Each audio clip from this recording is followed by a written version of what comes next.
안녕하십니까. 터놓고 말합시다의 아나운서 함윤호입니다. 물밑듯이 들어오는 수입 농산물 속에서 우리 농업을 지켜주는 안전망이죠. 바로 세계무역기구 WTO의 개발도상국 지위인데, 하지만 최근에 정부는 우리나라가 누려온 개발도상국의 혜택을 포기한다고 밝혔어요. 농민계 지탄을 받고 있습니다. 농업 분야의 개발도상국 혜택 포기는 사실상 우리 농업을 포기하는 것과 같다는 겁니다. 특히 전국 쌀 생산량 3위인 전북의 피해가 클 것이라는 주장도 제기되죠. 오늘 터놓고 말합시다에서는 WTO 개도국 포기에 전북의 농업 흔들리라는 주제로 함께하겠습니다. 예상되는 피해와 문제점, 또 농업 분야의 재정 확대와 기본소득 보전 등 우리 농업을 지키기 위한 대안은 무엇인지 토론해 보도록 하겠습니다. 터놓고 말합시다는 사전 녹음 방송으로 진행하고 있습니다. 유튜브에서 KBS 전주총국이나 터놓고 말합시다를 검색하시면 실시간 보기와 다시 보기도 가능합니다. 많은 의견도 올려주시길 바라겠습니다. 토론에 들어가기 앞서 도민들은 정부의 WTO 개발도상국 포기에 대해 어떻게 생각하고 계신지 김세별 리포터의 도민 인서트로 함께 들어보시죠. 사회적으로 봤을 때는 개발도상국에서 벗어난다는 게 이렇게 우리나라가 좀 선진국으로 나아간다는 큰 의미가 있기는 해요. 농업적인 부분에 있어서 너무 큰 피해가 가는 게 아닌가. 우리가 우리 농산물 먹는 게 사실 제일 몸에도 좋고 건강하고 좋은데 자꾸 외국 농산물 들어오는 거 사실 그렇게 달갑진 않네요. 국가에서 먹을 수 있을 만큼의 식량이 나오지 않으면 그 국가는 이제 앞으로 더 발달하기가 힘들어진다라고 생각이 들어요. 농업이 죽으면 그 나라의 미래도 없다고 생각을 하거든요. 그래서 농업을 좀 일으킬 수 있는 것들이 있어야 하는데 그런 쪽으로는 많이 부족하지 않나. 되게 힘든 결정일 것 같아요. 왜냐면 우리 농민을 피해를 보게 하자니 사실 많은 사람들이 더 저렴하거나 좋은 공산품, 농상품을 이렇게 소비할 수 있게 할 수 있는 건데, 그러자니 또 누군가는 피해를 봐야 되고, 정부에서도 단계적으로 밟아간다든지, 농부들한테는 예를 들어 새로운 종을 개발할 수 있는 걸 더 지원을 한다든지. 인건비가 올라가고 있는데 농산물의 가치는 같이 올라가지 않고 있는 현실이기 때문에 농민들이 더 힘들 수밖에 없는 상황이에요. 농산물 가격이 안정적으로 유지될 수 있도록 농업이 힘들어지면 결국은 국민들에게 타격이 올 텐데 더 회복되기 힘든 지경에 이르기 전에 어떤 농업에 대해서 진지하게 고민을 해봐야 될 것 같아요. 농민들이 농사를 짓는 것에 대해서 경제적으로도 보장이 되고 자긍심도 느낄 수 있게끔 그렇게 됐으면 좋겠어요. 네, 조민들이 생각하는 정부의 WTO 개도국 관련해서 말씀을 들어봤습니다. 두 분과 함께하도록 하겠습니다. 먼저 농민의 전라북도 연맹의 박흥식 의장님, 어서 오십시오. 예, 반갑습니다. 네, 반갑습니다. 다음은 전북대학교 농경기유통학부의 송춘우 교수님, 어서 오세요. 예, 반갑습니다. 예, 교수님. 우리나라가 WTO 개발도상국 포기라는 표현을 썼습니다만 정부는 포기보다는 어떤 그 특혜를 더 이상 주장하지 않겠다 정도로 표현을 한 건데 어떻게 저희가 이해를 하면 좋겠습니까? WTO에서는 개발도상국에 대한 지위에 대해서 명확한 기준이 없습니다. 예. 가입한 국가가 자기 선언 방식에 의해서 우리가 선진국이다, 개도국이다는 분을 선언하면요, 그게 인정됐었고요. 예. 그런데 이 지위 포기냐 특혜 주장 중단이냐 하는 부분이 농업계에서는 지위 포기다, 정부에서는 특혜 주장 중단이다 하는 부분이 이렇게 나눠지는데요. 예. 내용으로 보면 똑같습니다. 그런데 협상 전략 차원에서는 상당히 다른 의미를 가질 수가 있습니다. 왜냐하면 우리가 하자면 지위 포기면 우리가 선진국 입장에서 협상을 해야 되는 거고요. 예. 그다음에 특혜 주장을 중단한다는 부분은 개도국의 지위는 가지고 있으면서 개도국이 누렸던 그 특혜 부분은 우리가 더 이상 주장하지 않겠다는 부분입니다. 그래서 협상 전략 차원에서는 굉장히 큰 의미가 있다고 볼 수가 있습니다. 예. 그 협상 차원에서는 다르지만 내용은 내용은 큰 차이가 그렇습니다. 없다 이런 말씀이시군요. 예. 예. 농민들은 이 부분 농업계는 어떻게 좀 바라보고 있을까요? 예. 박흥식 의장님. 네, 좀 답답한데요. 일단 트럼프가 중국을 겨냥해서 어떤 이익을 보는 불경정에 대해서 개도국 지위에 대해서 운운하면서 예. 미 국무부한테 3개월을 기가 90일을 줬어요. 그 속에서 우리나라가 이제 개도국 지위를 포기했는데 중단이란 말도 좋지만, 근데 문제는 그 개도국 지위를 중단하게 된 거에 대한 우리 경쟁력이라는 게 있어야 할 거 아닙니까, 농업 부분에. 예. 근데 그런 부분에 대해서는 전혀 고려하지 않고 산자부가 중심이 돼서 농림부 장관은 그냥 맞장구만 쳐주는 정도. 그렇다고 해서 피해가 어떤 정도 예상이 되고 앞으로 그러면 이거에 대한 대안을 어떻게 세운다든가 이런 거 전혀 없이 일방적으로 그냥 미국 트럼프 대통령 눈치만 보고 그렇게 가는 것들이 이게 주권 국가인지 예. 이게 통상 주권도 없이 이렇게 말 한마디에 우리 정책 기조가 바뀐다는 것은 농업을 완전히 저희들은 그냥 포기한 거라고 이제 판단하는 거예요. 예. 그나마 56개 나라하고 FTA를 체결하면서 그만큼 농민들이 피해를 봐왔던 지금 현장 속에서 이미 개도국까지 포기한다는 것은 누려왔던 관세마저도 포기한다는 문제인데 저는 납득이 안 가요. 대체 앞으로 농업을 어떻게 끌고 갈 것인지 정부가 예. 대안도 없이 이렇게 갈 수 있는 것인지 뭐 답답할 뿐입니다. 농업 그러면 선진국이라고 정부는 평가를 하는 것인지, 농업 선진국이라면 그만한 어떤 환경이 말을 그건 해줘야 될 아니에요. 텐데. 농업 선진국이라는 아니고요. 예. 미국이 말한 4가지 조건이 있지 않습니까? 예. 뭐 OECD 가입 국가라든가 G20, 그렇죠. 그다음에 세계은행에서 보는 세계은행에서 판단하는 어떤 국가적인 무역 상황, 예. 그다음에 전체 무역량의 0.5%, 이 4가지 조건은 앞서 얘기했던 송춘호 교수님께서 정확한 핵심을 얘기했어요. WTO에는 어느 규정도 없습니다. 예. 그 국가가 우리는 농업에 이제 경쟁력도 있고 이 정도 되니까 우리는 개도국지를 이제 중단하겠다. 뭐 이런 상황이어야 되는데 예. 근데 이 미국이 일방적으로 시한을 90일간 두고 4가지 조건을 일방적으로 만들었다는 것은 WTO 전 국가들을 무시하는 형태고 이거는 깡패들도 이렇게는 안 해요. 예. 어떻게 이렇게 자기들이 임의대로 만들어 가지고 몇 개 나라를 집중해서 개도국지를 이제 포기해야 된다. 어떤 무역이 선진국이니까 농업하고 무역하고는 전혀 별개의 문제거든요. 예. 그런 속에서 이렇게 미국 일방적으로 가는 거에 대해 우리 정부가 쉽게 이렇게 답을 하는 것들은 뭐 여러 가지 조건이 있겠지만 그래도 이것은 어느 선을 넘어서는 판단 아닌가. 그래서 지금이라도 저는 이게 처리돼야 된다. 이 판단을 하는 겁니다. 예. 결국 이제 미국의 압력이라고 봐야 되겠습니다. 개도국을 우리가 유지하면서 무언가 불공평한 이득을 얻고 있다고 지금 미국은 압박을 하는 것이고 네. 그 압박과 더불어서 또 우리가 내줘야 될 것들이 분명히 있을 텐데 농업은 여전히 이 박흥식 의장님 말씀 들어보면 그 현실은 어렵습니다. 식량 자급률 자체가 뭐 쌀을 제외하고는 거의 바닥 수준이라고 하는데 이런 현실에서 2008년도 이후로 WTO 협상이 지금 난항을 겪고 있습니다. 예. 중단이 되어진 상태인데요. 2008년 전후에서도 이미 농업 선진국들은 한국에 대해서 한국이 어떻게 개발도상국에 대한 아하. 압박을 계속 받아왔습니다. 예. 협상 부분에서요. 그러면서 이게 교착 상태에 빠졌고요. 거기에 대해서 올 2월 달에 미국이 제시하면서 우리가 개도국지 포기라는 부분이 나왔지만 실제적으로 미국의 영향보다는 WTO 내에서도 우리가 농업 부분에 부분만을 포함해서 전체적으로 선진국이다 주장하는 한계가 있기 때문에 예.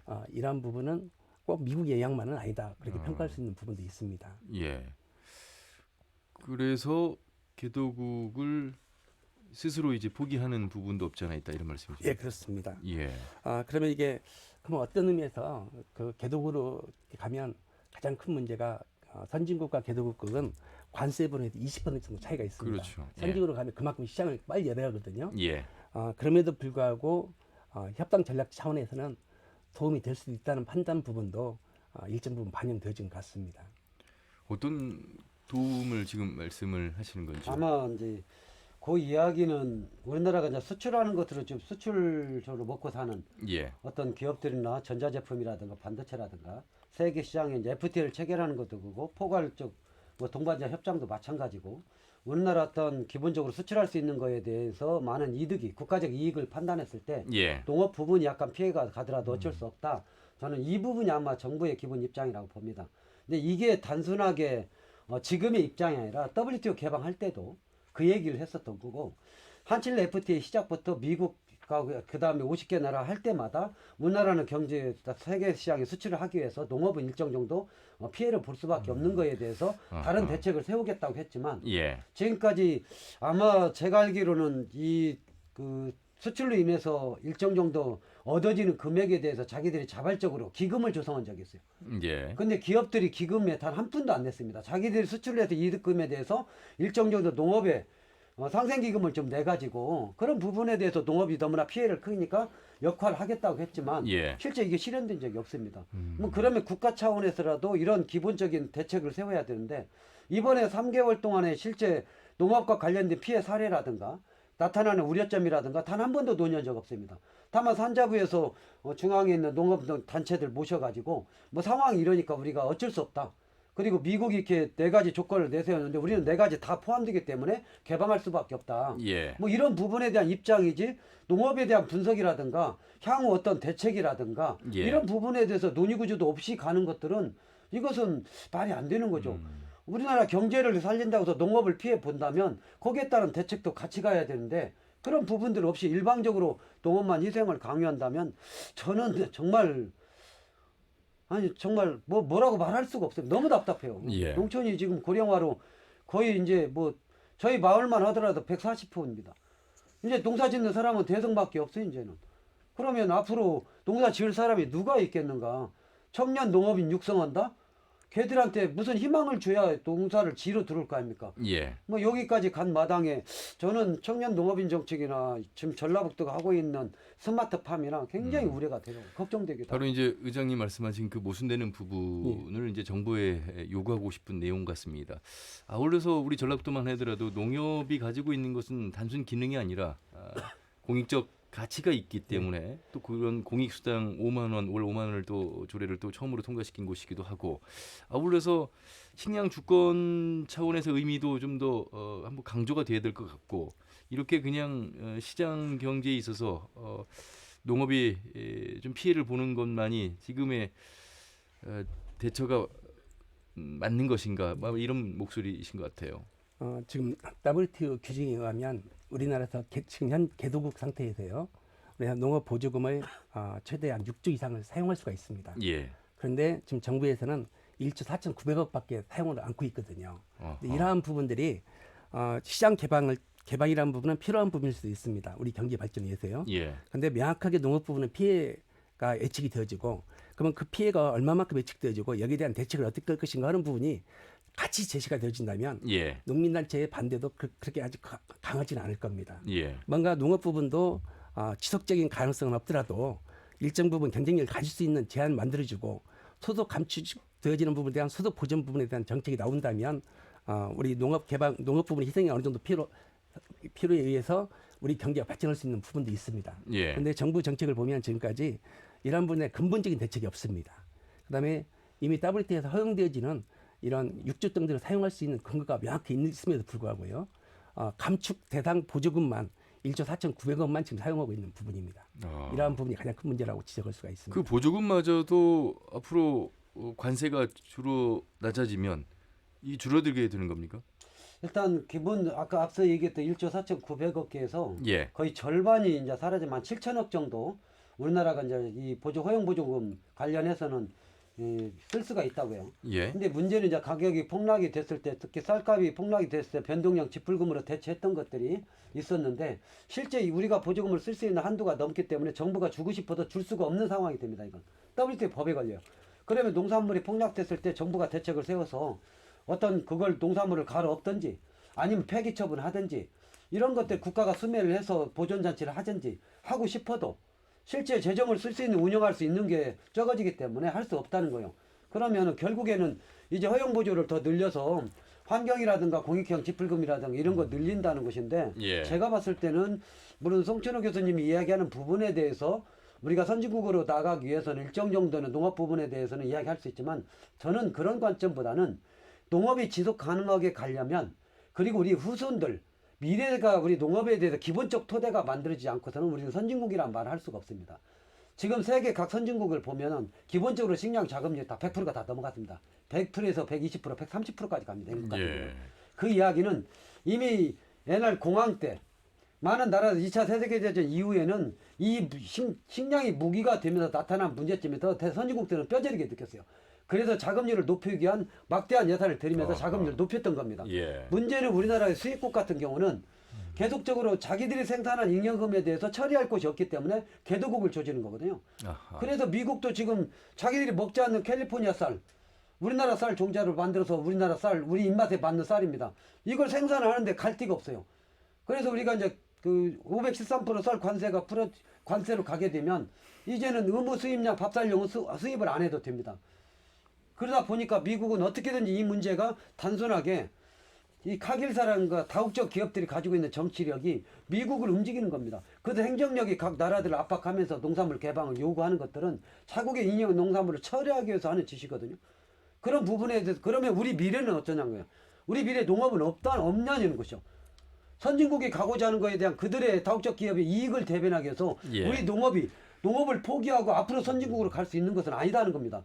그러면 지금이라도 우리의 식량 주권과 이건 안보 차원에서 지속적으로 갈 수 있는 틀에 대해서 국가가 대응을 해야 되고 아무리 미국을 압력하더라도 양보하지 않을 것은 양보하지 않아야 되는 것이라고 봅니다. 예. 그런 문제가 저는 우려되는 것이 지금 농민들이 사는 거 실제 고령화되고 저부터도 뭐 아들들 이제 결혼하고 자기들 살 길 가면은 뭐 내가 농사 지면서 나 사는 거에 큰 문제 없습니다. 문제는 우리 미래에 누군가나 농사를 짓는 애들이 어떤 그런 환경이 됐을 때 농사를 지을 텐데 그런 결국에는 지금 이야기로 간다면은 국가 공무원들이 농사 지어야 돼요. 최소한의 식량들을 보급해야 할 거 아닙니까? 농사 지을 사람 했으면 일단은 농민들 나는 공무원으로 갈 수밖에 없다고 봐요. 김정희 의원이 중공무원제 얘기하는데 국가가 이제 중공무원제 만들어서라도 생산을 하게 만들 거 아닙니까? 이건 예. 생산과 소비를 어떤 이익을 떠나서 기본적으로 국민들을 식량을 공급하기 위한 기본 틀은 유지를 하려면 국가가 해야죠. 이제 그때 가서는. 나 그러기 전에 지금 막을 수 있는 부분들은 국가가 냉정하게 이것은 국가 안보 차원에서 막아줘야 될 문제지. 예. 지금 미국이 압력을 해서 방위비 좀 더 낮추고 지소미아 문제라든가 이런 문제 때문에 농업을 이렇게 일방적으로 포기하는 것은 정말 위험하다. 이건 우리 미래에 있어서 위험하다고 생각하는 거죠. 성춘우 교수님, 그 농업의 어려움을 한두 이야기는 아니겠습니다만 의장님과 방송을 나누면서 20년 전 쌀값 그리고 현재 쌀값, 쌀뿐만 아니라 여러 농업을 통해서 소득이 평균 1,000만 원이 안 되는 농가 소득, 뭐 도시하고 비교하면 턱없이 부족한 상황 속에서 지금 이 개도국 지위 포기와 앞으로도 다뤄야 될 그 RCEP 협정문, 그러니까 영내 포괄적 경제 동반자 협정 요것까지 겹치게 돼서 많은 농산물이 들어오게 되면 정말 이제 준 공무원으로 대우를 해줘야만 농업이 유지될 수 있다라는 그 절박한 심령으로 말씀을 하셨거든요. 예, 그 말씀에 전적으로 저도 공감을 하고 동의를 합니다. 예. 그런데 지금 정부의 정책을 보면 WT에는 감축 대상 보조금이 있고 그다음에 최소 허용 보조금 두 가지로 분류가 되어집니다. 예. 근데 우리나라에서는 이 최소 허용 보조금 부분을 개발도상국 지위였을 때 전체 농업 생산액의 10%를 사용할 수가 있습니다. 예. 작년도에 52조였거든요. 그러면 5조 2천억 원을 1조 4,900억 플러스 시켜가지고 사용할 수가 있었는데 예. 그런 정부의 정책적 의지가 전혀 보이질 않습니다. 왜 그렇습니까? 이거는 쓸 수 있음에도 불구하고 그 의지의 문제입니까? 일단 의지 부분하고 일반 국민들을 설득을 못 시킨 거죠. 아하. 왜냐하면 지금 정부에서 논의되고 있는 공익형 지불제 같은 부분이 농업의 기본적인 가치 부분을 국민들이 인정해서 지불하는 비용입니다. 예. 근데 이러한 노력은 정부가 해야 됩니다. 국민들한테 농업의 소중한 부분을요. 근데 이런 노력을 안 했기 때문에 WTO에서 제안하는 감축 대상 보조금만 가지고 지금까지 정체돼 왔습니다. 근데 선진국은 농업 생산의 5%까지 이 부분이 허용합니다. 그렇기 때문에 우리나라 같은 경우에 이 비용만 하더라도 2조 5천억을 사용할 수가 있습니다. 예. 여기에 감축되어지는 부분 쪽이 예자면 그 감축 대상 보조금이 선진국이 된다면 8,195억으로 줄어들 수가 있습니다. 이걸 합치면 3조 3천억입니다. 근데 당장에 3조 3천억 정도 예산을 사용한다면 농업 부분의 일정 부분의 경쟁력을 가질 수가 있습니다. 그런데 이러한 정부의 정책이 전혀 뒷받침 없이 시장만 개방하고 농업 부분에 피해되는 부분을 어떻게 보면 정부가 방기하는 부분이 가장 큰 문제라고 생각이 되어집니다. 수많은 뭐 자영업을 비롯해서 분야가 있는데 유독 농업에만 그런 공익적 가치와 그 직불금을 통해서 지원을 하고 있는 그런 분위기에 대해서 정부가 좀 더 나서 설득을 해줘야 되는 부분이 있는데 지금 최근에 한일 무역전쟁을 겪으면서요. 예. 우리 스마트폰 부품 부분이 우리가 수입을 제한을 받았습니다. 근데 일본 입장에서 보면 그 부품은 한국으로 수출해야만 먹고 살 수가 있습니다. 근데 우리가 많은 부분이 지금 외국의 식량 부분이 의존되어 있습니다. 예. 식량의 무기화라는 부분도 얼마든지 가능한 부분이거든요. 그래서 이러한 부분은 농업의 중요성 부분이 바로 식량의 안보 부분과 직결되어지는 부분이라고 평가될 수가 있습니다. 예.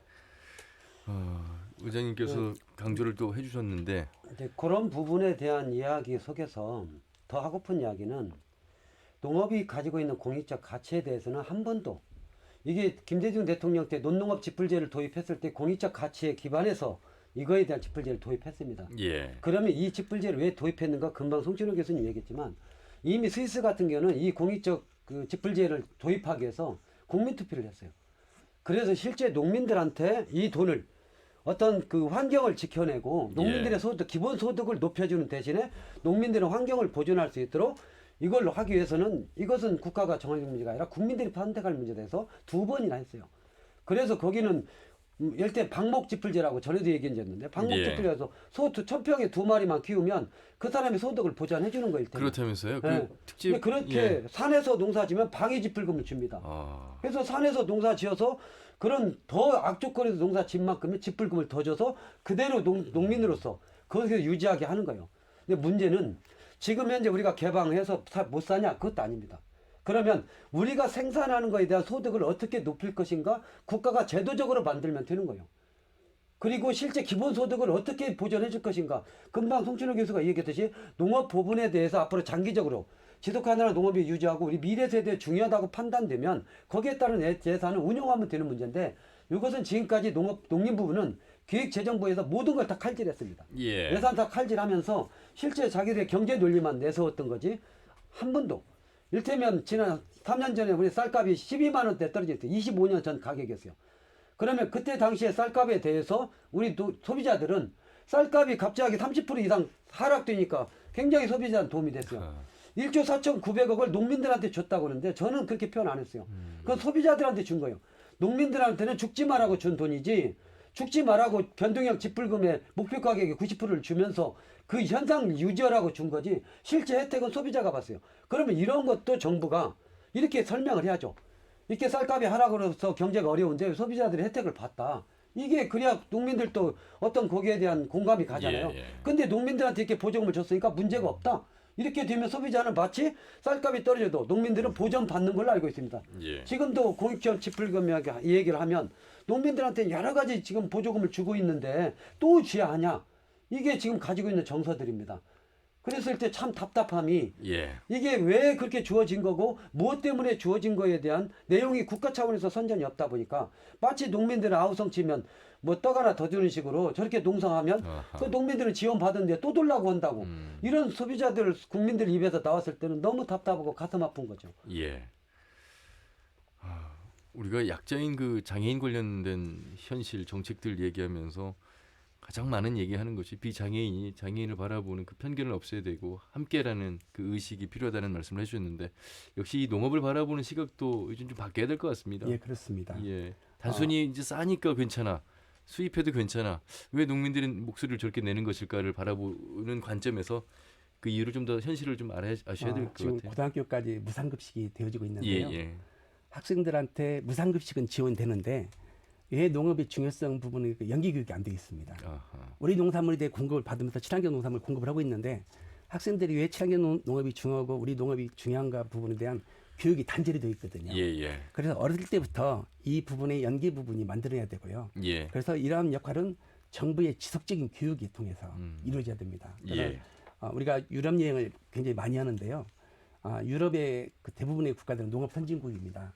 근데 농가 소득의 50% 이상이 농업 보조금에 의한 직불금에 의한 소득입니다. 유럽들도 유럽에 있는 농업 선진국도 농업을 통해서만은 생존할 수가 없습니다. 그렇기 때문에 균형 발전 차원에서 농업 부분의 보조금이라면 지속적으로 올라가야 되고요. 저도 물론 그 계속주의 포기에 대해서 찬성하는 입장은 절대 아닙니다만은 희망적인 부분은 정부가 그러면 선진국 농업처럼 우리도 직불금을 대폭적으로 올리겠다 그 희망 하나는 가지고 있습니다. 알겠습니다. 저희가 이 또 그 중국이 주도하는 자유무역 협정인 RCEP 협정문 이 타결된 소식을 간단하게 듣고 대통령 직속 농어촌 특별위원회 박진도 위원장을 연결하겠습니다. 송춘우 교수님, 이렇게 되면 대략 한 16개 나라가 되는 것 같은데 또 많은 지금 그 농산품이 이제 들어오는 그런 이 소식입니까? 이 부분이? 지금은 그 RCEP는 중국이 주도하고 16개국이 참여하고 있는데요. 16개국 중에서 일본을 제외하고는 이미 15개국하고는 우리가 FTA를 맺고 있습니다. 물론 내용 부분의 농업 부분이 좀 개방이 약했던 부분이고 지금 진행되는 협상의 내용은 공개가 되지고 있지 않고 농업 부분의 개방이 확대표로 커질 거라고 예측이 되어지는데요. 기존에 이미 15군데가 FTA를 발의가 되어진 상태입니다. 자, 영내 그 포괄적 동반자 협정이 이미 그 지금 16개 나라 중에 인도가 빠져서 15개 나라인데 아까 얘기했던 지금 FTA를 체결했지만 여기서 저희들이 불안해하는 것들은 지금 공식적인 문건은 안 나와 있지만 들리는 이야기는 식물위생 부분에 대한 개방을 더 확대하겠다는 것은 과수 부분의 피해가 큰 거고요. 예. 더 개방폭이 더 넓고 그 다음에 곡물류가 더 확대된다는 이야기가 있습니다. 곡물이. 예. 결국에는 이 FTA는 어떤 경제 성장에 지금 현재 어제도 뭐 서명했잖아요. 이거에 대해 서명을 대통령이 하는 게 지금 언론에 나오던데 그렇게 지금 내년까지 이 부분에 대해서 조인식을 각자 따라와가 다르게 이렇게 지금 서명을 하고 있는데 이 부분에 대해서 그러면 우리 경제 성장을 위해서 하는 부분에 대해서 농업 개방을 더 확대하는 것들은 아주 일상화된 자연스러운 것처럼 정부가 진행을 하고 있습니다. 예. 그러면 이런 그 업무이 좀 공개가 돼가지고 농업 피해는 어느 정도까지 예상되는데 이런 부분은 어떻게 대응을 할 것인가 대책을 강구하겠다든가 예. 뭐 이런 말이 있어야 되는데 업무도 공개 안 되면서 협정을 맺어놓고 내년에 서명하겠다 이런 부분에 대해서 어떻게 우리는 이걸 봐야 하는가 예. 정말 계속적으로 개독지 포기하는 것도 그렇고 이 영내 포괄적 동반자 협정도 체결하는 것도 그렇고 이런 부분들에 대해서 농업 부분에 대해서 내 이야기가 빠진 상태에서 진행한다는 것은 예. 정말 답답한 거죠. 알겠습니다. 자, 오늘 WTO 개도국 포기 전북농업 흔들리라는 주제로 두 분과 함께하고 있습니다. 전북대학교 농경기유통학부의 송춘우 교수 그리고 농민의 전북도 연맹의 박흥식 의장 함께하고 있습니다. 이번에는 대통령 직속 농어촌 특별위원회 박진도 위원장을 연결해서 말씀 들어보겠습니다. 위원장님 안녕하세요. 예, 안녕하십니까? 예, 이 농특위가 어떤 역할을 하고 있는지부터 좀 소개를 해주시고요. 그리고 예. 지금 WTO 정부가 개도국 지위 포기 뭐 표현은 좀 다릅니다만 이 입장도 좀 들어보겠습니다. 예, 우리 농어촌 특별위원회가 발족한 건 지난 4월 25일이고요. 예, 이 위원회는 이제 정부 부처에서 5명의 장관하고 그 농민단체 대표, 시민사회 전문가 이렇게 28명을 지금 구성이 되어 있습니다. 말하자면은 정부, 농민단체, 민간의 그 협치기구다 이렇게 보시면 되겠고요. 예, 네, 그 산하에 이제 우리가 세계 분과, 농업 분과, 농어촌 분과, 농산식품 분과 이렇게 두고 있고, 그다음에 주요 현안 의제에 대해 다루기 특별위원회 TF를 운영하고 있습니다. 예. 자, 지금 두 분의 말씀을 들어봤습니다만 여러 시장 개방으로 인해서 한국의 농업의 미래가 걱정된다, 담보할 수 없다 이런 걱정의 목소리를 말씀해 주셨어요. 어떻게 예. 보십니까?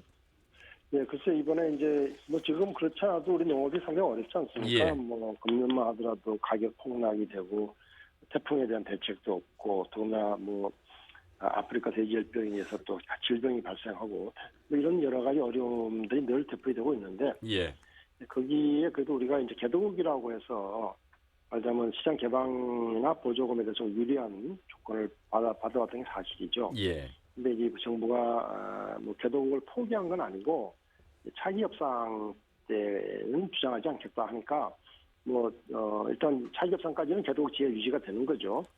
그렇지만은 차기 협상이 언제 이룰지 모르겠으나 뭐 이루어진다 한다면 우리가 개도국 지위를 주장하지 않게 되면은 선진국하고 같은 대우를 받게 되는데 그건 지금보다도 관세나 보조금을 대폭 낮춰야 되는 이런 어려움이 있기 때문에 농민들이 걱정은 당연하다 생각하고요.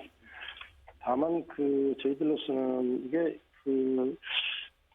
WTO에서 개도국 지위 문제가 뭐 농업지를 포기하는 것이긴 하지만 예, 실질적으로 관련된 사안은 농업만 관련된 것이 아니라 오히려 이제 뭐 자동차나 여러 가지 그 다른 분야의 압력 때문에 어떻게 보면 우리가 이렇게 받아들인 거란 말이죠. 예, 네, 그런 점에서 봤을 때에 이거를 뭐 농업 부분 내부에서 결정된 사안 할 수 있는 건 아니었고요. 예, 제가 알기로는 아마 대경제장관 회의에서 결정을 한 걸로 알고 있는데 그 과정에서 뭐 농식품부도 제 역할을 하기 좀 어려웠던 것 같고 그다음에 우리 농특위 같은 경우는 뭐 솔직히 말씀드려서 저희가 협의도 하지 않았기 때문에 그러니까요. 대단히 좀 유감스럽게 생각을 하고 있습니다. 예.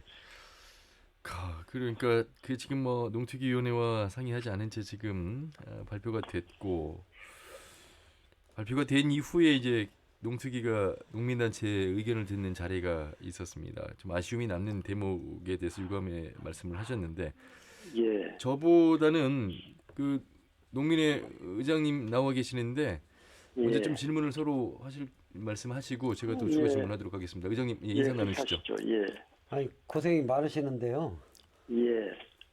저희들은 대통령을 볼 수가 없습니다. 예. 농성을 해도 안 되고요. 그래도 우리 박진두 위원장님께서는 대통령을 볼 기회가 있다면 예. 정말 지금의 이 심각성과 나타나는 문제점들은 누구보다도 알고 계신다고 봅니다. 그래서 지금이라도 개독지만큼은 예. 일정 정도 유지하는 것들에 대해서 좀 직언을 하시고 저는 지금 나타난 문제와 우리의 그 대의적 관계라든가 여러 가지를 우려를 하는 거지만 나는 미래의 우리 농업도 생각해야 하는 거 아닙니까? 이제 그런 부분에 대해서 역할을 좀 하실 수 있는 건지 아니면 예. 대통령을 볼 수가 없는 것인지 참 궁금해요. 글쎄요, 저기 뭐 아마 곧 대통령 뵙게 될 거고요. 지금 말씀하신 것처럼 뭐 맨날 뵈면 개독지를 우리가 주장하지 않겠다고 결정한 것에 대해서 뭐 유감을 표명을 해야 될 것 같고요. 다만 이제 제가 생각할 때는 그 결정이 뭐 잘된 결정이다 못된 결정에 떠나서 일단 대외적으로 발표를 했기 때문에 이걸 철회할 가능성은 거의 없다고 봐집니다. 그래서 필요한 거는 저희들이 이제 여기에 대한 올바른 대책을 수립하는 건데 사실 이번엔 그 경제장관 회의나 농식품부를 통해 발표된 대책을 보면은 우리가 그 개독의 지위를 주장할 때 말하자면 그 WTO 가입하고 OECD 가입할 때 주장했던 그 대책. 그러니까 다시 말씀드리면은 농업 경쟁력 키우고 민감한 품목은 뭐 보호를 좀 하고 손해는 뭐 보전하겠다, 피해는 보전하겠다 이런 얘기인데 뭐 그 얘기는 과거 했던 얘기인데 똑같은 얘기를 또 했거든요. 그런 점에서 이 개도국 지위를 주장하지 않겠다고 한 그 결정 과정에 있어서 이해 당사자인 농민들과의 대화가 너무 불충분했다. 그리고 그 결과로 대책도 대단히 미흡했다 이렇게 생각을 합니다. 그래서 저희 농특위가 해야 될 일은 어쨌든 그런 조건 하에서 우리 농촌이 지속 가능할 수 있도록 하기 위한 대책을 수립하는 게 제 역할이고요. 지금 그런 의미에서 농정 틀을 좀 바꿔야 된다 하는 노력을 지금 하고 있는 거죠. 예. 예. 전북대 홍춘호 교수님 혹시 말씀 예, 있으시죠? 위원장님 수고 많으십니다. 예. 현 정부 출범과 함께 가장 기대됐던 부분이 농특위인데요. 예. 최근에 그 이낙연 국무총리가 국회에서 예. 이번 문제와 관련해 가지고 국무총리실이 관여하는 민관협의체 구성을 검토하겠다고 국회에 답변을 했습니다. 예. 우리 농업 문제 중에서 굉장히 고질적인 문제 중에 하나가 옥상옥 정책의 되풀이거든요. 예. 그럼 만약 이게 민관협의체가 구성이 되어진다면 농특위와 이상 문제가 상당히 마찰이 되실 수 있을 거라고 생각이 되어집니다. 이 점에 대해서는 어떻게 생각하시는지요? 글쎄, 그건 제가 정확하게 모르겠고요. 다만 이제 이제 농어민 단체들이 요구한 것이 즉각적인 대책을 요구를 사실 좀 한 거죠. 예. 그 부분에 대해서 협의를 하겠다고 하는 얘기인데, 이제 저희들은 이 농특위가 지금 실제 목적도 그러고 현안에 대한 즉각적인 어떤 대안을 마련하기는 사실 대단히 어렵다 생각하고 속된 말로 원발의 5.16기식의 정책이 될 가능성이 높다 생각합니다. 예. 그래서 농특위가 원래 본 사명인 농경 틀을 제대로 바꾸는 계획을 기본 방향을 세우고 그 과제를 만들고 그 다음에 거기에 실천 전략을 세우고 이런 일은 여전히 중요한 일이고요. 그 공총실 산하에 그런 일이 생긴다 해서 협력하면 되겠죠. 그 다음에 역할은 대단히 다를 까 생각합니다. 예. 하여튼 농업계의 의견을 충분히 반영을 시켰으면 좋겠습니다. 예, 저희가 지금 아마 다음 달 정도에 그 단돌 중순경에 새로운 농장에 대한 기본 방향하고 핵심 의제를 발표를 좀 할 생각을 가지고 있고 그걸 위해서 지금 저희가 현장에 목소리가 반영될 수 있도록 지금 전국 순회 타운홀 미팅을 지금 제가 하고 있거든요. 예. 그냥 그게 충분히 지금 논의가 될까 생각하고 또 하나는 저희가 신경 쓰고 있는 하나가 우리 지금 위원회에 각종 그 의제에 대한 책임자를 거의 현장 농민 대표로 다 임명을 했습니다.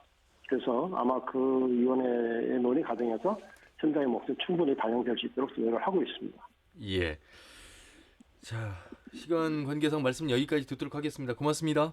예, 고맙습니다. 예, 농어촌 특별위원회 박진도 위원장과 말씀을 나눠봤습니다. 글쎄요, 아직 박진도 위원장도 대통령께 현실 관련해서 말씀 드릴 기회가 지금 없으셨고 조만간 이제 뵙게 된다고 하니까 의견을 좀 전달하실 것 같고 모르시지는 않으실 것 같은데요. 정부 차원에서 좀 더 이 농민들의 현실적인 목소리를 좀 더 반영하시길 바라겠고, 아울러서 이제 국회 차원에서도 해야 될 역할이 많습니다. 국회에 느끼시는 온도는 어느 정도인지 농해수위 김제부원 지역구의 김종희 국회의원을 연결하도록 하겠습니다. 김 의원님 안녕하세요. 예, 안녕하세요. 김종희입니다. 예. 자, 뭐 농해수위 의원으로서 많은 역할을 하고 계시는데 가끔 전화 인터뷰를 합니다만 참 이 상임위 의원으로서도 좀 속이 타실 것 같습니다. 예, 여러 가지로 답답한 경우가 너무 많습니다. 예. 우선 뭐 WTO 개도국 혜택 포기 관련해서 의원님들 강력하게 반대를 하고 계시죠? 예, 그렇습니다. 예. 입장부터 들어보겠습니다. 제 입장에서는 그렇습니다. 우리 노대 WTO에서 개도국주의 포기한다고 하는 것은 농업을 포기하는 것과 같기 때문에 이건 있을 수 없는 일입니다. 그래서 저희 농해수위에서도 2019년 국정감사에서 개도국주의 포기를 용납할 수 없다. 지위를 유지하라라는 결의안을 채택했습니다. 그런데 문제는 정부에서는 이런 부분에 대해서 도무지 얘기가 통하지 않고 있습니다. 이런 부분을 어쨌건 농림부 장관이 대통령을 상대로 또 정부 여당을 상대로 이러한 부분에 대해서 개도국주의 처리를 반대한다. 이런 것을 강력히 드러내고 목소리를 내주하는데 그러지 못하고 있는 것 같아서 참으로 안타깝습니다. 예. 예. 농식품부가 혹시 국회 농해수위 의원들과 어느 정도 이런 관련해서 소통한 적이 있습니까? 예, 나름대로는 계속 소통은 하고 있습니다만은 농림부 장관 같은 경우는 농식품부 장관이죠. 농림부 장관 같은 경우는 농민 입장을 대변한다기보다는 정부 입장을 대변하는 이러한 양상으로 가고 있습니다. 그렇기 때문에 의원 한 사람으로서 속이 타고 있는 거지요. 예. 그 뭐 정부는 개도국 지위 포기가 아니라 지금 뭐 중단 정도로 지금 말씀을 하고 계십니다만 어쨌든 그렇게 하면서 공익형 직불제 등을 대안으로 제시하고 있습니다. 하지만 이 뭐 공익형 직불제 도입도 여야의 대입으로 만만치가 지금 않아 보이는데 현재 상황 어떤가요? 그렇습니다. 공익형 직불제도 취지와 목적은 좋습니다. 그런데 재정 규모가 정부에서는 1조 7천억을 계속 2년간 주장해 왔어요. 이것 가지고는 안 됩니다. 원 파이 1조 7천억 거기 가지고 과거에는 수도작 중심으로 이것을 수도작 벼농사 중심으로 이것을 분배를 했었는데 지금은 밭농업, 초지까지 함께 분배한다 하기 때문에 재정 규모를 확대하지 않고는 안 됩니다. 그래서 끈질기게 요구한 결과 2조 2천억의 재정 규모를 늘렸어요. 그런데 이것 가지고도 안 되고 여기에 8천억을 상향해서 3조가 돼야만이 수도작 밭 초지가 다 어느 정도의 분배에 만족할 수 있다라는 것에 의견 일치를 봐가지고 농해수위에서는 농해수위 상임위 차원에서는 이것을 이렇게 의견 일치로 마무리해서 지금 애결산위원회로 올린 상태예요. 그러니까 공익형 직불제가 성공하기 위해서는 최소한 3조가 통과돼야 한다 이렇게 보고 있는 거지요. 쌀 중심으로 직불되던 직불금을 이제 더 많은 모든 작물에 확대 적용하기 때문에 그 액수도 늘어나야 된다 이런 말씀이신데. 그렇습니다. 다른 작물에 확대하는 것을 반대하는 것은 아니고요. 그건 좋습니다. 그러나 논농사를 짓는 수도작 농가들도 기존에 받는 직불금 정도의 수령을 해야 하지 않겠습니까? 그러기 위해서는 재정 규모를 확대하는 수밖에 없는데 재정 규모는 그대로 두고 장목은 확대하려는 이렇게 되면은 결론적으로 가장 손해 보는 지역은 이 논농사 지역이기 때문에 안 된다. 이것을 계속 주장하고 있는 거죠. 바로 이제 예산과 관련해서 자연스럽게 말씀이 이어져야 될 것 같은데 지금 농민들이 더욱더 안타깝게 생각하는 또 분노하는 이유는 개도국 혜택을 포기를 하게 되면 그에 따른 어떤 뭐 정부가 그 예산을 특히 농업 관련 예산을 어느 정도 좀 증액하는 부분이 필요할 텐데 그렇습니다. 전체 513조 원 중에 농업 분야 예산이 이제 3%밖에 되지 않는 그런 현실이기 때문에 요 예산 예. 관련해서 더욱더 이제 늘려야 한다고 김 의원께서 주장을 하고 계시는 거죠. 예, 그렇습니다. 방금 사회자께서 말씀해 주셨듯이 513조 원이라는 거대 예산을 편성하고 있는데 우리 농업 예산은 여기에 따라서 타 부처 예산과 같이 9.2% 상향해야 함이 마땅한데도 3%밖에 미치지 않고 있습니다. 그래서 이 부분을 올려야 한다고 강하게 주장하고 있는데 예. 정부는 지금 여야 간의 첨예한 대치, 즉 말하자면 패스트트랙에 태워진 선거법, 공수법 여기에만 골몰하고 있고 아하. 실제로 민생에 직결되는 이 우리 농업 분야 예산은 올리려고 하지 않고 있습니다. 그리고 아까 말씀드렸던 최소한의 통합형 직불금의 3조 통과를 해야 하는데도 불구하고 이 부분에 대해서는 신경을 전혀 쓰지 않고 있다는 거. 예. 거대 양당의 폐해가 적나라하게 드러나고 있다. 이렇게 생각하고 있습니다. 예. 이거 진짜 12월 2일 예산안 확정은 아주 불투명한 상태고요. 어쨌건 올해도 12월을 넘기지 않을까 이런 생각인데 이거 기한의 그 넘김이 중요한 것이 아니고 예. 농업 예산의 증액 이것이 가장 중요하다라고 생각하고 이 타협점을 찾을 때까지 열심히 노력을 하고 있습니다. 지금. 예. 많은 지역구 의원 중에 농촌 지역구 의원들이 많을 텐데 예. 관련 예산에 관련해서 글쎄요 3% 그러니까 다른 증가율 보면 9.3%인데 이것은 이제 한 4.4%니까 훨씬 못 미치는 지금 상황이다 이런 말씀이실 텐데. 예, 그렇습니다. 예. 지금 전북대 송춘우 교수와 농민의 의장님 박흥식 의장님 함께하고 계시는데 두 분께도 예. 또 말씀 나눌 수 있게 해드리겠습니다. 송춘우 교수님 인사 예. 나누시죠. 지금 정부에서는 그 개도지 포기에 따른 풍물별 지역별 피해에 대한 예측이 전혀 나와 있지 않습니다. 예. 그래서 국회 차원에서라도 이 부분에 대해서 명확한 시산이 나와야 되겠고요. 예. 얼마만큼 피해가 있기 때문에 예산을 늘려달라고 하는 이렇게 요구를 해야 행정부에서 예. 이 부분이 반영되지 않을까 싶고요. 지금 예. 국회에서 주장하는 3조도 예. 이 개도국 지역 포기하고는 관계없는 다시 3조거든요. 그래서 여기에 예. 플러스 시켜가지고 나머지 피해되는 부분까지도 반영이 시켜야 되지 않을까 그렇게 생각이 되어집니다. 예.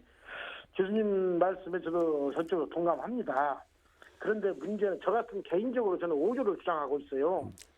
그런데 문제는 기재부와 정부 여당의 생각입니다. 예. 기재부와 정부 여당은 이 부분에서 전혀 납득하려고 하지도 않고 이해하려고 하지도 않습니다. 그리고 지금까지 주장했던 1조 7천억만 주장하다가 이제야 2조 2천억을 자기들이 양보했다 이렇게 생각하고 있거든요. 2조 2천억 갖고는 턱없이 부족한 상황에도 불구하고 이렇게 어거지와 떼를 쓰고 있고 이 농업이라는 것은 전체 대한민국 입장에서는 크게 중요시하지 않는다라는 것으로 보여줄 수밖에 없습니다. 농업을 포기했다 이렇게 보여줄 수밖에 없는 상황입니다. 지금 현재가. 예. 의장님. 예. 의원님 고생 많으시네요. 예. 감사합니다. 지금까지 쌀을 지키기 위해서 지불제 개편안에서 많은 역할을 하신 걸로 알고 있고요. 예. 계속 역할 좀 부탁하면서 문제는 예. 저는 3조도 좋고 2조 2천억, 4천억 올리는 것도 좋은데 예. 이게 지금 짜장하고 짬뽕하고 섞어가지고 650 지불제라고 얘기하고 있어요. 예. 그래서 정확하게 이건 소득보전 지불제는 변동형 지불금으로 쌀에 대해서 예. 보전하는 것은 이것을 없애려고 한다면 저는 공공수급제로 전환이 된다고 보거든요. 쌀에 예. 대해서는 공공수급제 부분에 대해서 나는 국회에서 역할을 좀 부탁드리고요. 예. 그다음에 개독지 포기라든가 농산물 개방이 확대되는 이 부분에 대해서 기초 농산물에 대한 국가 수매제를 도입해서 실제 우리가 예. 생산한 농산물이 소비자들한테 안전하게 공급할 수 있는 시스템을 만들어야 한다. 거기에 대한 예. 보전은 국가가 할 수 있도록 만드는 것도 지금 시점에서 굉장히 중요하다. 그래서 예산이 더 필요하다고 봅니다. 그래서 예. 공익형 지불제 관련한 내용하고 그 다음에 예. 쌀에 대해서 공공수급제를 좀 도입해서 옛날에 이제 국가수매제라고 하잖아요. 예. 그래서 예. 기본적으로 전라북도는 쌀의 전체 생산량이 16.2%면 이 농업소득의 50% 이상을 쌀이 차지하고 있습니다. 이 쌀이 예. 무너졌을 때는 우리 전북은 정말 이 경제적 타격은 말할 수 없는 겁니다. 그래서 예. 저는 농해수의 의원으로서 또 김재 부안 국회의원으로서 그런 부분에 예. 대해서 마지막까지 계속적으로 노력했지만 좀 역할을 부탁드리겠습니다. 예, 잘 알겠습니다. 회장님 말씀 잘 알고 어쨌건 제가 역량이 닿는 한 그 부분 방금 회장님이 말씀하셨던 공공수매제에 대한 부활 저도 전적으로 동감하고 있습니다. 어쨌든 그런 부분을 총동원해서 우리 농민들에게도 수혜 혜택이 골고루 돌아갈 수 있고 또 농민도 대한민국의 한 떳떳한 국민이다라는 생각을 가질 수 있도록 노력을 열심히 하도록 하겠습니다. 감사합니다.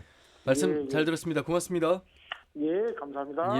김제부안 지역구의 농해수위의 김종혜 국회의원과 말씀 나눠봤습니다. 참 전체적으로 정부도 그렇고 또 국민도 그렇고 농업을 바라보는 그런 인식의 전환이 좀 필요한 시기인데 예산 이야기를 좀 했습니다만 실제로 농민들에게 이제 어떻게 제공이 되는지 뭐 이런 부분들을 많은 분들이 이제 잘 모르실 것 같아서 실제로 지급되는 부분이 현실적인 부분이 굉장히 중요하지 않겠습니까, 의장님? 저희들이 판단하는 이렇게 이야기를 자료를 보면 농업 예산에 실제 농민들한테 수혜가 가능한 30%밖에 안 된다고 해요.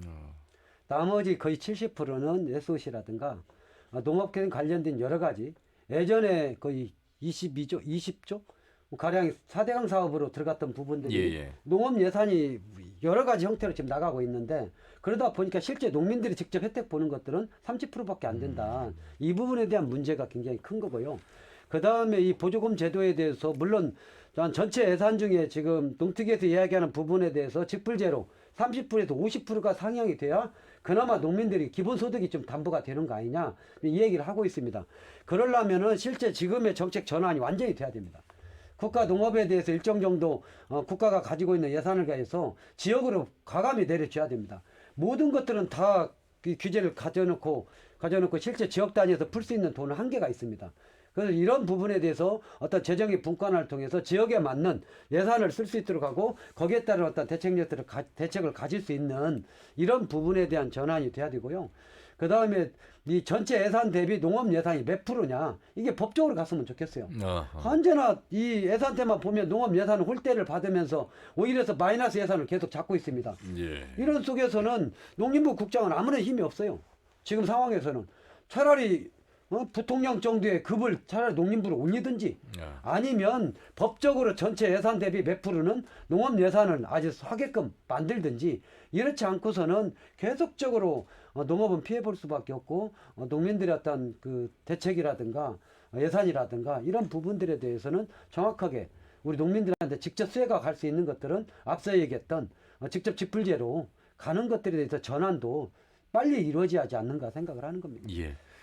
예산 관련해서 송 교수님도 한 말씀 해주시죠. 예산이 없다고 사업을 못하는 게 아닙니다. 무주군 같은 경우는 지방 재정자력도가 가장 낮는데도 주요 농산물 가격 안정기금을 조성해가지고 올해 같은 경우에 사업가 폭락 같은 것을 미연에 예방을 했습니다. 지자체장의 의지에 따라서는 얼마든지 지자체단위에서 할 수 있는 정책들이 있습니다.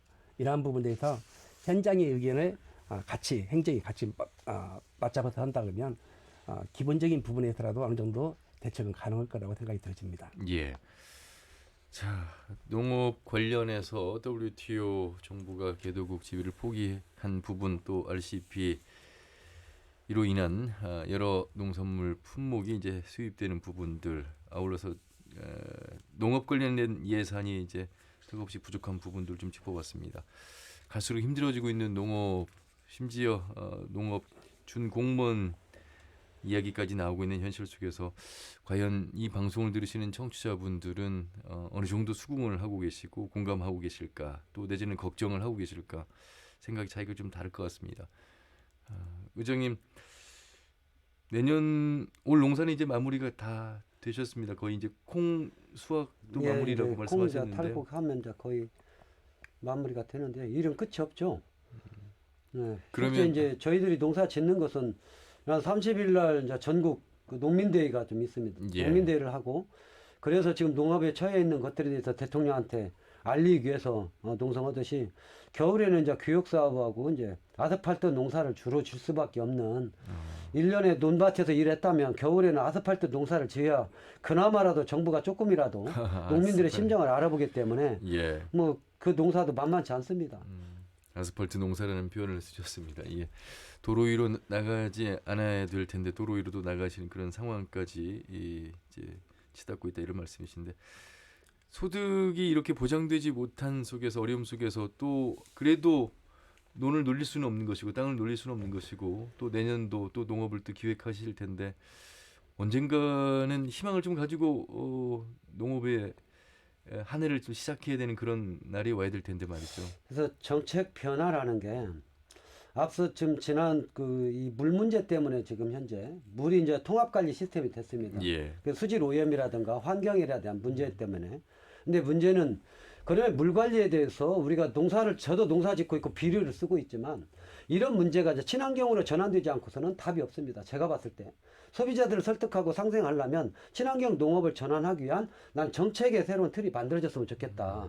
그래서 일정 정도 오염이 가연되는 지역은 좀 친환경 특구를 지정을 해서 좀 강제적으로라도 친환경 농사를 지켜야 하고 거기에 대한 인센티브를 지자체에서 좀 지원하면서 물 문제와 환경 문제, 먹거리 문제까지 함께 해결할 수 있는 부분에 대한 전환과 그리고 농민들이 생산한 것들에 대한 공급 수급제를 좀 대폭적으로 늘려서 실제 우리 소비자들이라든가 관에서 공무직을 하고 있는 사람들이 지역의 농산물로서 어떤 먹을 수 있는 시스템이 판로가 만들어진다면 우리 농민들 소득도 높아지지만 안전한 농산물에 대해서 우리 또 소비자들이 먹을 수 있는 것도 있기 때문에 공공급식 확대라든가 이런 정책의 대전환이 필요한 시기에 그래도 전라북도 같은 삼당농정에서 논의를 하고 있지만 한계가 있습니다. 예산에 한계가 있습니다.